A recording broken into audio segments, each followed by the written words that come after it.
윤 총장이 이른바 마지막 편지를 남겼다고 합니다. 고별사가 될 텐데 함께 보시죠. 검찰에 남긴 고별사. 어제 검찰 가족에게 드리는 글. 민주주의와 법치주의를 지키기 위해 헌법이 부여한 저의 마지막 책무를 이행하려 한다. 자, 굉장히 아이러니하죠? 총장직에서 물러나는데 이게 마지막 책무를 이행하려 한다라고 쓴 점. 더 이상 검찰이 파괴되고 반부패 시스템이 붕괴되는 것을 지켜볼 수 없다. 검찰 파괴다, 현 국면. 그리고 반부패 시스템이 붕괴되는 것이다. 부패 완판이라고 윤 총장이 앞서서 밝혔던 것과 연결되는 부분. 중수청 설치는 검찰 개혁이 아닌 법치주의의 심각한 훼손이다. 국민 전체가 고통받게 된다. 검찰의 형사법 집행 기능은 국민 전체를 위해서 공평히 작동되어야 한다라고 고별사를 남겼습니다. 엄중하고 위급한 상황이지만 국민만 생각하라. 동요하지 말고 국민을 섬기는 자세로 최선을 다해달라라고 고별사를 남겼는데 김병민 비대위원이 특히 이제 마지막 부분 있잖아요. 엄중하고 위급한 상황이지만 국민만 생각하라. 동요하지 말라. 국민 섬기는 자세로 최선을 다해달라. 이게 이제 남겨진 이제 후배 검사에게 남기는 어떤 당부 같은 건데 지금 소위 권력수사. 윤 총장이 주도해 왔었던, 윤 총장 밑에서 행해졌던 권력수사들이 있어요. 대표적인 게 이제 원전 수사. 그리고 굉장히 지금 지지부진해졌다는 평가를 받고 있지만 청와대의 울산 선거 개입 의혹 수사. 그리고 뭐 조국 일가 의혹 관련된 수사 등등이 있을 텐데 윤석열 검찰총장이 자리를 비우게 되면 어떤 후임 검찰총장이 올지 모르는 상황에서 윤 총장이 이 수사들은 어떻게 될까에 대해서 좀 걱정을 하지 않았을까? 마지막 이 당부의 메시지 혹시 연관이 있다고 보십니까? 네, 검찰 내부 구성원들에게 끊임없이 국민의 검찰을 강조합니다. 어떠한 권력의 힘으로 외압이 있더라도 여기에 맞서 싸울 수 있는 의지를 보여줬던 게 윤석열 총장의 모습이고요. 사실 윤석열 총장이 보여왔던 행보들에 대해서 검찰 내부 구성원들이 모두 다 같이 박수치면서 한 몸처럼 움직였던 건 절대 아닙니다. 그렇기 때문에 추미애 장관 취임 이후에 일선 검사 인사 이후로 윤 총장이 한때 좀 코너에 몰렸던 적도 있었고요. 하지만 추미애 장관이 무리하게 징계안을 처리하는 그 순간부터 윤석열 검찰총장에 대한 이 검찰 내부의 동력들이 좀 모이기 시작했고 대표적으로 추미애 장관 인사라고 불렸던 조난감 대검 차장 당시 윤 총장 그 직무가 정지돼 있을 때 당시 직무대행을 했던 조난감 차장 같은 경우도 윤석열 총장 편에서 추미애 장관에게 한 걸음 물러서 달라고 이야기를 할 정도였습니다. 지금 현재 진행되고 있는 일련의 상황들은 말 그대로 윤 총장이 언급하고 얘기하고 있는 것처럼 법치주의 시스템 전반을 무너뜨리려고 하는 나쁜 의도가 있다고 규정을 짓고 있는 것이고 여기에 본인이 없는 상황이 오더라도 지금까지 해왔던 것처럼 어떤 권력도 두려워하지 말고 오직 국민만 바라보면서 마지막 순간까지 권력을 향한 수사에도 매진했으면 좋겠다라고 하는 의지의 표현을 했던 거라고 봅니다. 그런데 원전 수사 멈추지 말고 계속해라 뭐 이런 메시지가 있다는 거예요? 우리가 지난날 조금 전에 얘기했던 것처럼 신현수 민정수석 파동이 굉장히 큰 의미를 갖고 윤 총장을 그만두게 만들었다고 했는데 핀셋 인사 얘기를 하지 않았습니까? 권력에 반하는 수사를 하게 되는 사람들을 골라서 인사를 하고 결국 수사팀을 해체하는 것 아니냐. 지난날 수요일 밤에 대학살이라고 불릴 정도로 추미애 장관 취임하고 나서 했던 인사에서는 윤석열 총장과 함께 호흡을 맞췄던 권력형 범죄 수사팀 전체를 와해시키는 참담한 인사들이 보여졌습니다. 아마 지금 상황에서 윤 총장이 그만두고 나면 새로 오게 되는 검찰총장 취임 이후 검찰 조직 인사가 어떤 방식으로 흘러갈지 아무도 모르겠으나 새로 누가 오든지 간에 지금까지 해왔던 방식 그대로 누구든지 법 앞에 성역이 없다는 그런 마음가짐으로 수사에 임해달라고 하는 총장의 다짐이 있는 것 같고 결국 그 뒤를 지켜보고 있는 건 국민들이 있기 때문에 힘을 내라는 그런 당부의 얘기로 저는 듣고 있습니다. 그렇군요. 그러니까 김병민 비대위원의 해석은 저 부분은 어떤 외압이 있더라도 흔들리지 말고 기존에 하던 원전 수사 같은 것 계속해라 라는 총장의 메시지다라는 김병민 비대위원의 어떤 개인적 해석까지 듣고 있습니다. 그 가운데 지난 대구고검을 윤 총장이 방문했을 때 검사들과의 간담회 내용 영상도 뒤늦게 공개가 됐습니다. 함께 보시죠.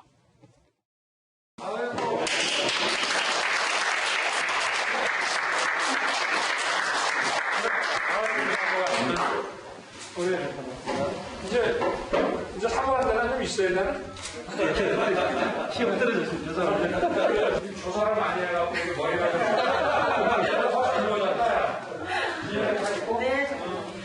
초임 시간에 우리 방이 한 218호.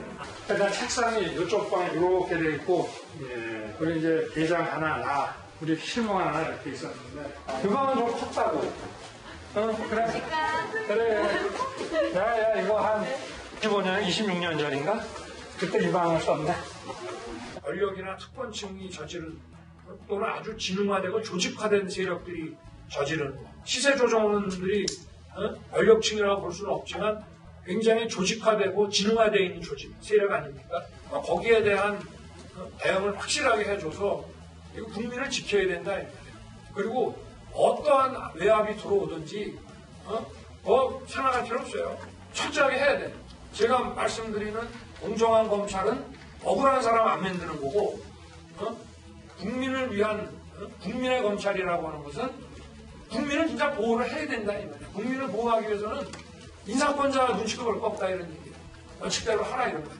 공정한 검찰이라는 건 우리의 일하는 방식이고 국민의 검찰이라고 하는 것은 우리가 무슨 일을 왜 해야 되는지를 명확하게 알아야 된다 이런 거죠. 정혁준 변호사님, 네. 이제 방금 영상은 대검에서 편집하고 자막도 달고 음악도 깔고 해서 공개한 영상이에요. 윤석열 검찰총장이 이제 대구고검 직원들 한 사람 한 사람에게 좀 안부도 묻고 여기가 내가 일했던 방이야 뭐 이렇게 방도 둘러보고 한 영상도 나왔고 특히 이제 머리가 좀 희끗해진 조사관에게 야, 너 조사를 많이 해서 그런지 머리가 휘어졌다 뭐 이런 농담도 건네는데 어떻게 보셨어요 이런 모습들? 저는 제일 재밌게 본 게 시험 떨어졌다라고. 사무관. 네네. 이게 사실은 그 판검사들이 그 법조인들이 굉장히 권위적이었어요. 예. 그래서 이제 저희 선배들만 하더라도 어떻게 이야기하냐면 이제 법원이나 검찰에서 이렇게 높아지면 웃는 것도 달라진다고 그랬어요. 그냥 저희처럼 하하 이렇게 웃지 않고 예. 뭐 허허허 이렇게 웃는다고. 그런데 특히 뭐 법원장이나 검사장이나 뭐 검찰총장 말할 것도 없이 이렇게 올라갔을 때는 굉장히 내가 무게를 잡아야 그래야지 사람들한테 인정을 받고 내 채신이 선다라고 많은 사람들이 생각을 해왔는데 제 주위에도 그런 분들 많이 봤는데 윤 총장은 굉장히 다른 사람이죠. 그런 의미에서. 그런 의미에서 다른 의미의 보스 기질이 있는 겁니다.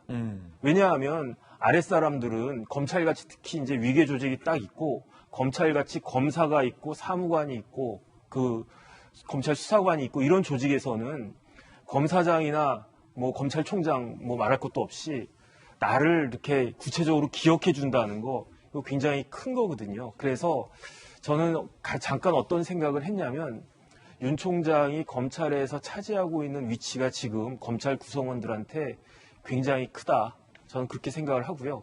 이제 그 사람의 후임자로 누가 올지 모르겠지만 왔을 때 그 전임자의 그림자가 너무 짙어가지고 누가 와도 쉽지는 않을 것이다.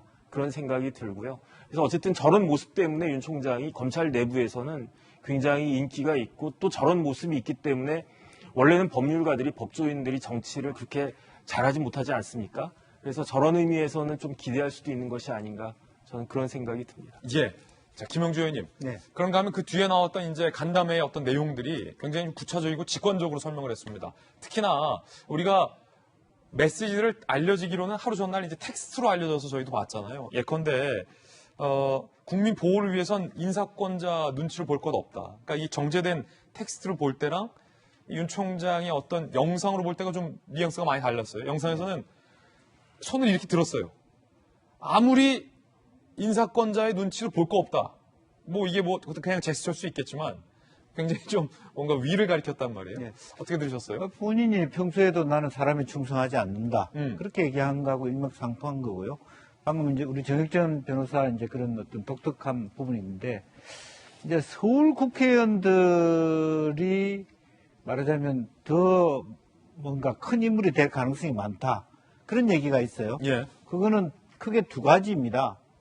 하나는 예산 자체가 독립 예산이라서 다른 부처의 장관한테 밤에 낮에 큰 소리 치고 밤에 예산 달라고 할 필요가 없어서 소신 있게 할 수 있다는 거고 또 하나는 서울 국회에는 두 번에 한 번 정도 떨어집니다. 방금 제가 드리고 싶은 얘기는 자천을 많이 당해봤다. 어. 외압에 의해서 무너져 보기도 하고 그렇기 때문에 저와 같은 어떤 법조인과 다른 워딩, 톤이 나오고 그 배심이 나온다라는 거예요.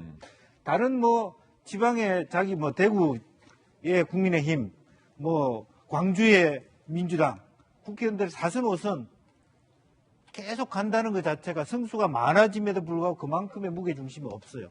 윤 총장을 보면 그런 부분에 좀 도전했다가 무너져 자천당하기도 하고 초임지에 가서 자천당해서 왔을 때 얼마나 씁쓸했을 거예요.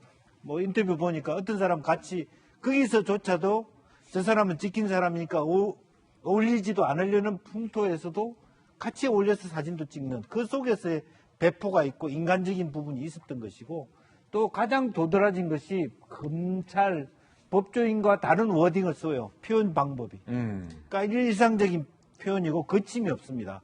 근데 그런 면에서 그분이 본인 스스로가 지금까지 온 것을 뭐 정치를 위해서 온 건 아니지만 그런 자기 나름대로 인생을 살아오면서 그런 평지 풍파 속에서의 맵집 그리고 워딩 이런 것들이 상당히 많이 이제 정치를 해도 될 만한 또 폭넓은 인간관계 이런 것들이 기존의 검찰총장이나 기존의 법조인과 다른 지점이다 이렇게 보고요. 근데 그런 면에서 뭐 나는 지금 옷을 벗어도 뭐 부끄럽지 않고 당당하게 뭐 얘기할 수 있다. 무슨 얘기냐 하면 수사는 말하자면 정권에 대한 수사는 니네들이 해라. 중수청과 관련된 부분은 내가 대통령과 맞서겠다는 얘기를 지금 하는 거거든요. 그래서 내가 나가는 마지막 책무의 의미는 뭡니까? 검찰 조직 안에 있었을 때는 어쨌든 큰 틀에서는 대통령의 사람일 수밖에 그렇죠. 없다. 나는 이제는 대통령 사람이기에는 한계를 느낀다. 그런 워딩이기 때문에 당연히 저런 워딩을 할 수 있다. 저는 그렇게 봅니다. 그렇군요. 김영주 전 의원님의 굉장히 흥미로운 해석도 들어봤습니다.